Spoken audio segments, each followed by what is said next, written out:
বিশ্বনবী কাঁদতে কাঁদতে মাথা তুলবেন, বলবেন আল্লাহ দুনিয়াতে সব নবীরা স্পেশাল দোয়া করেছে, আমি করি নাই, এবার আমি আমার স্পেশাল দোয়াটা করতে চাই, আপনি কবুল করবেন কিনা বলেন। আল্লাহ বলবেন নবী কি আপনার দোয়া বলে?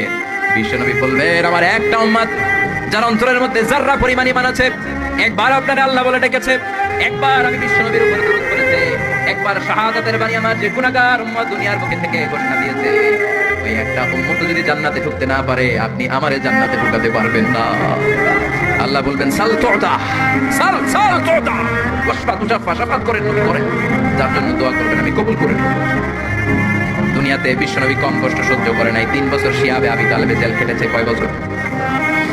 দুর্ভিক্ষের বছরগুলোতে বিশ্বনবীর পেটে দানা পানি ছিল না, কলিজার টুকরা হাসান হুসাইন কই মাছের মতো ছটফট করেছে, জামিনে ক্ষুধার জ্বালায় বেহুশ হয়েছিল।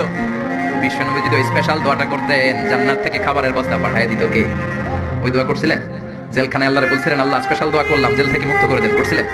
যুদ্ধের ময়দানে নিজের দাঁত ভেঙেছে, উহুদের ময়দান সাক্ষী, বিশ্বনবীর মুবারক রক্তে উহুদের ময়দান রঞ্জিত হয়েছে, সেদিনও বিশ্বনবী ওই দোয়াটা করে নাই। চিল্লায় বলেন ঠিক কিনা? তায়েফের ময়দানে বিশ্বনবী কয়েকটা জায়গায় 3 জায়গায় বেহুশ হলেন, বিশ্বনবীর মুবারক দেহ থেকে রক্ত ঝরলো। ওই কঠিন বিপদের দিনও বিশ্বনবী এই দোয়াটা করেছেন নাকি? কথা বলেন।